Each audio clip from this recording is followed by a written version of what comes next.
हे friends, स्वागत है आप सभी का movie stock movie explain channel पे, जिस पर आज मैं रिकैप करने वाली हूँ सिलो के सीजन 2 के एपिसोड 1 और 2 को। साथ ही घबराए नहीं, अगर आप लोगों ने सीजन 1 नहीं देखा है तो उसका रिकैप आपको मेरे चैनल पर मिल जाएगा। तो अब चले आप लोगों का टाइम बिल्कुल भी ना वेस्ट करते हुए शुरू करते हैं इस वीडियो को, वो भी स्पॉइलर वार्निंग के साथ। लेकिन उससे पहले मेरी एक छोटी सी रिक्वेस्ट, वीडियो को लाइक, शेयर और चैनल को सब्सक्राइब करने की।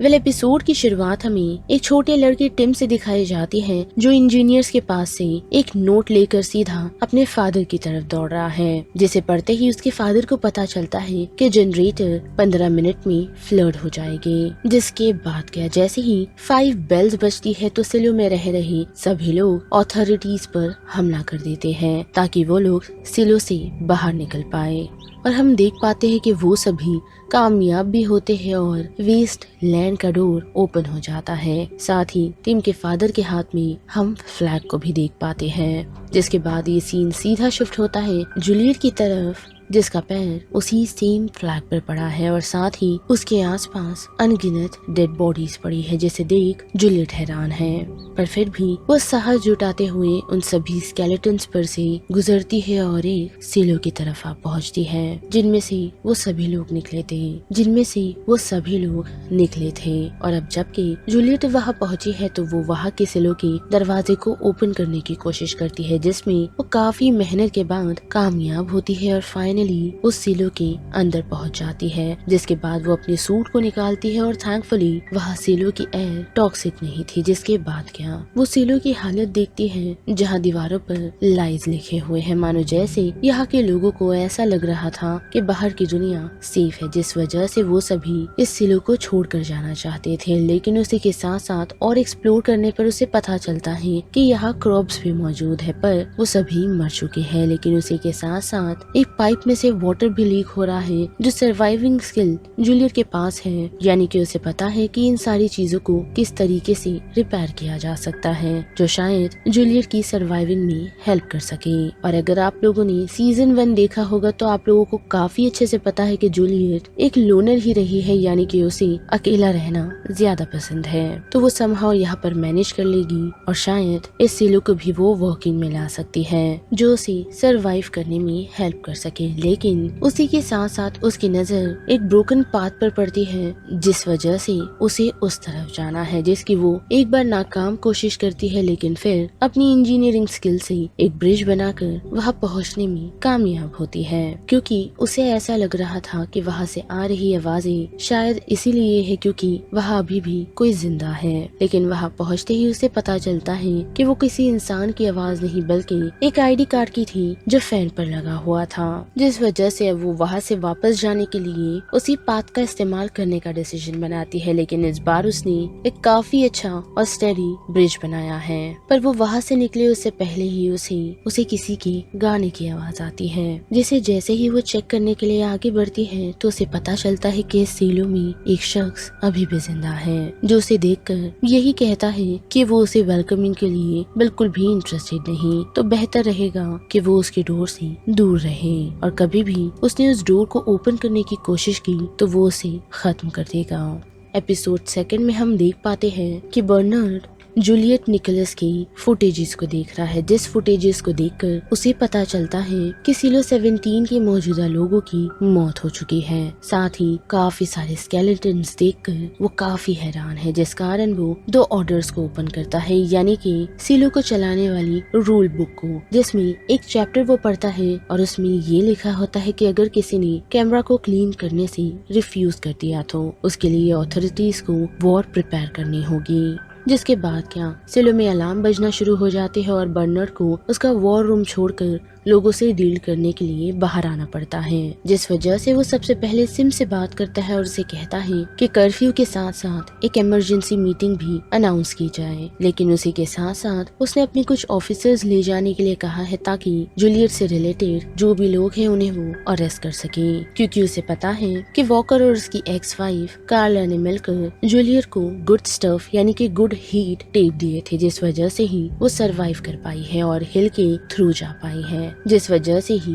सेलो में अब क्योस मच चुका है और उस वजह से अब सभी लोग सेलो से बाहर जाना चाहते हैं, जिन्हें संभालना मुश्किल हो रहा है। लेकिन हम देख पाते हैं कि नॉक्स उन सभी को शांत करता है, यही कहते हुए कि उन्हें शांत रहकर इन सिचुएशन से डील करना चाहिए। लेकिन शर्ली जो उसकी बातों को नहीं सुनती और उसके अकॉर्डिंगली जूलिया अभी भी जिंदा है, तो उन लोगों को भी यहाँ से बाहर निकलने का मौका मिलना चाहिए। लेकिन हम देख पाते हैं कि नॉक्स उन चीजों को भी जस्टिफाई करने लगता है जो डेफिनेटली वहाँ रह रहे लोग उसकी सुनने को तैयार नहीं। पर उसी दौरान हम देख पाते हैं कि वॉकर वहाँ पहुँच उन सभी को शांत कर अपने अपने कामों पर लगा देती है। और वही दूसरी तरफ हम चीफ डेप्यूटी पॉल को देख पाते हैं, जो ये सारी चीजें देखकर हैरान है, क्योंकि सिम्स को इंचार्ज बना दिया गया है जिसे अब पॉल को रिपोर्ट करना है। लेकिन पॉल इस पर क्वेश्चन नहीं करता, बल्कि उसे ये जानना है कि उसका लास्ट इंटरेक्शन जूलियट के साथ कैसा था, जिसके जवाब में सिम्स उसे यही कहता है कि जूलियट ने बाहर जाने की इच्छा जताई थी, लेकिन फिर उसने भागने का डिसीजन लिया, जो चीज पॉल के अकॉर्डिंगली करेक्ट नहीं है, क्योंकि जब उसने बाहर जाने की इच्छा जताई ही थी तो उसने भागने का डिसीजन क्यों बनाया, जिसे सिम्स ठीक तरीके से जस्टिफाई नहीं कर पाता और वहाँ से चला जाता है, जो चीज पॉल को कन्विंस नहीं करती और उसे समहाउ लगने लगता है कि सिम्स झूठ कह रहा है। अब वही बात करें शर्ली की, तो हम देख पाते हैं कि वो वॉकर से बातचीत करने की कोशिश कर रही है और उसे जानने की भी कि जूलियट सरवाइव कर पाई है या नहीं, क्योंकि उसके अकॉर्डिंग हीट टेप के कारण वो सरवाइव कर चुकी होगी। पर उन लोगों की कन्वर्सेशन इंटरप्ट हो जाती है, क्योंकि वहाँ हैंक पहुँच चुका है वॉकर को अरेस्ट करने के लिए, जो उसे वहाँ से सीधा सेल में ले जाता है जहाँ कार्ला भी मौजूद है। और जैसे ही मिडोक को इस बारे में पता चलता है कि जूलियट ने न सिर्फ कैमरे को क्लीन करने से रिफ्यूज किया है, बल्कि वो हिल के ऊपर भी जा चुकी है, जिस वजह से उसने अपनी मेडिसिन यानी कि ड्रिंकिंग बंद कर दी है, क्योंकि ये चीजें उसकी पूरी लाइफ में पहली बार हुई है। पर उसी दौरान बर्नार्ड उसे मिलने के लिए पहुंचता है और उसे कन्विंस करने की कोशिश करता है कि वो सेलो के सामने भाषण देने के लिए जाने वाला है, तो उसकी इच्छा है कि मिडो भी उसके साथ रहे, जिसके जवाब में वो उसे खास कुछ कहती तो नहीं, लेकिन हाँ उसे शौक में देखकर वो काफी हैरान है, क्योंकि उसे इतना तो समझ आया है कि बर्नार्ड किसी चीज से शॉक्ड है, जिस वजह से वो हीट टेप के बारे में पूछने लगती है। और साथ ही बर्नार्ड उसे सारी सिचुएशन बताता है कि उसने यानी कि जूलियट ने उस हिल के उस पार क्या देखा।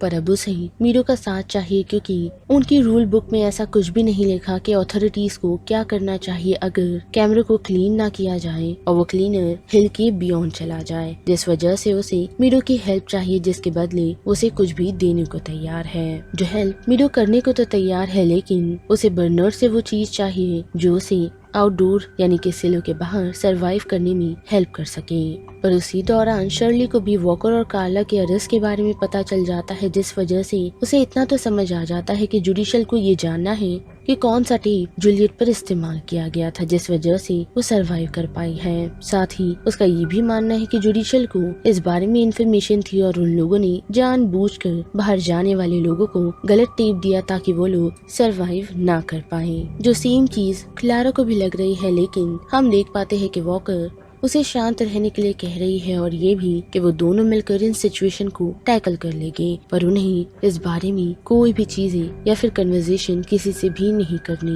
पर वो दोनों ये चीज भूल जाते हैं कि जहाँ बैठकर वो लोग बात कर रहे हैं उनकी ये कन्वर्सेशन हिडन कैमरा के जरिए रिकॉर्ड हो जाती है। अब वही बात करें बर्नार्ड की, तो हम देख पाते हैं कि उसने सभी सेलो वालों को ये बताया है कि उसने और उसकी टीम ने मिलकर ऐसे टेप बनाए हैं जिस वजह से जूलियट सरवाइव कर पाई थी, पर ज्यादा टाइम वो सरवाइव नहीं कर पाई, जिस वजह से उन लोगों की तैयारी यही है कि वो लोग उनके सूट्स को इतना स्ट्रॉन्ग बनाएगी कि आने वाले वक्त में वो लोग इस सीलो को छोड़कर वेस्टलैंड में वापस जा सकें। और जैसा कि मिडो ने उसे प्रॉमिस किया था, वो भी बर्नार्ड की नॉनसेंस बातों में बातचीत करती हुई नजर आती है, जहां सभी लोग उनकी बातों को मानते भी है, लेकिन शर्ली जिसके अकॉर्डिंगली ऐसा कुछ नहीं है, बल्कि जुडिशियल्स उन लोगों से झूठ कह रहा है, लेकिन वो ज्यादा कुछ कह नहीं पाती और नॉक्स के कहने पर वहां से चली जाती है। जिसके बाद क्या वो देख पाती है कि नॉक्स ने कूपर नाम के एक शख्स को उसका पीछा करने के लिए भेजा था, जो फिलहाल कूपर के लिए काम नहीं बल्कि शर्ली के साथ मिलना चाहता है, क्योंकि उसके अकॉर्डिंगली जूलियट भी जिंदा है, जो सेम चीज शर्ली और उसके दोस्त मानते हैं और उन लोगों को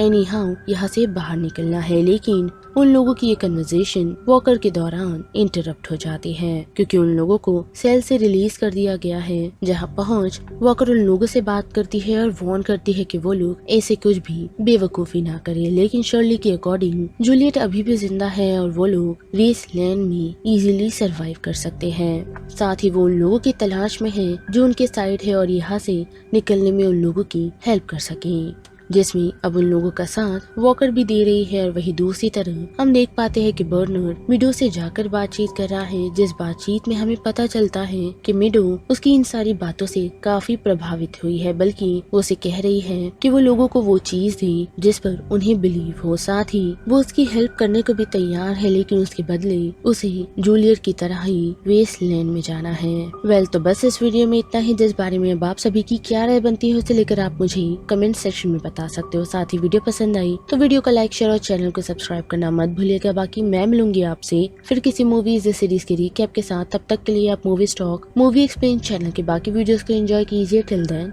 बाय।